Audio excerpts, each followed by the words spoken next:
holds its breath as a developmentally disabled man slips from the top of a 50-foot Ferris wheel at an annual Iowa State Fair. It's August 2nd, 2005, and the day begins with excitement in the air.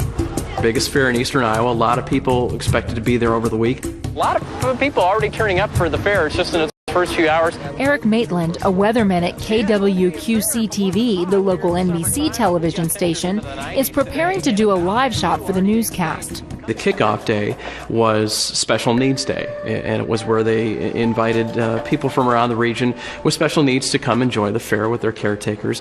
For us, as a TV station, we like to get there and do all of our newscasts from that fair the first day it opened. If you're coming to the fair or anywhere in the Great Quad Cities, we'll have a look at your Tuesday forecast in just a moment. When the newscast takes a commercial break, Maitland stands by, going over his notes and enjoying the crowd. I was looking around, gathering the sights and sounds of the fair, and one of those sounds became a scream. And then it became a lot of screams. Literally and figuratively, one scream rose above the rest. I saw the sea of people pointing up and all kinds of concern on their face. And when I followed their pointing, I noticed at the top of the Ferris wheel what was going on. And there was a man who looked like he was about to fall out of the Ferris wheel, out of the seat. The man is 31-year-old Caleb Hill, who has special needs. He's literally dangling from atop the Ferris wheel. Apparently, the ride had been going, and it stopped because they were at the point where they were letting people off so they could let more people on. At only 5 feet tall, Hill is able to work his way beneath the safety bar and out of the car. We don't know why he left the car. Some people said Caleb was scared. His relatives said that he just didn't like sitting still. He was outside of the car hanging on, and his caretaker was hanging on with every ounce of strength she could to make sure he didn't fall.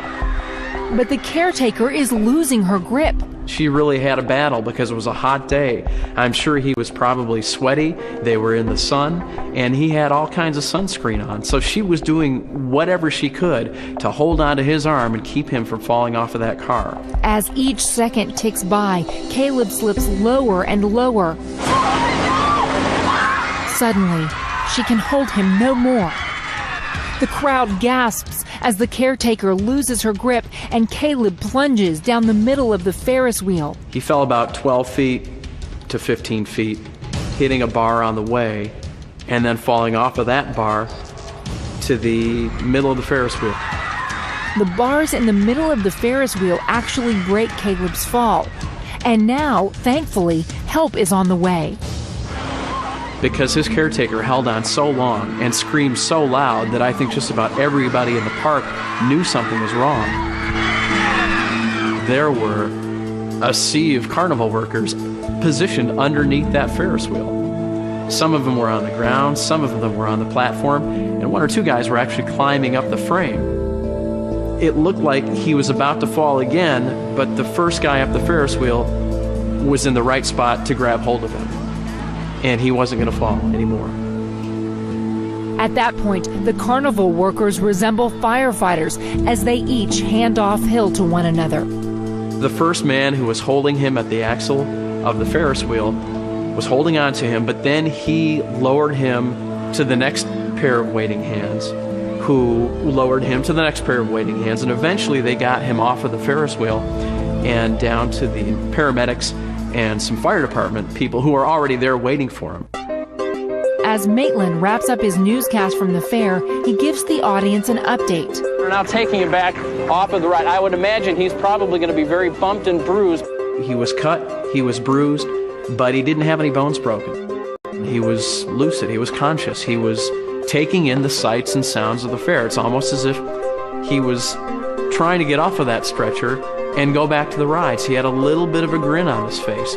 As for Maitland, it remains one of those days he's likely to remember for a very long time. We've got a happy ending to what could have been a horrifying situation. For me that day, it was just a huge adrenaline rush. I mean, in that commercial break, I literally thought I was going to see somebody lose his life.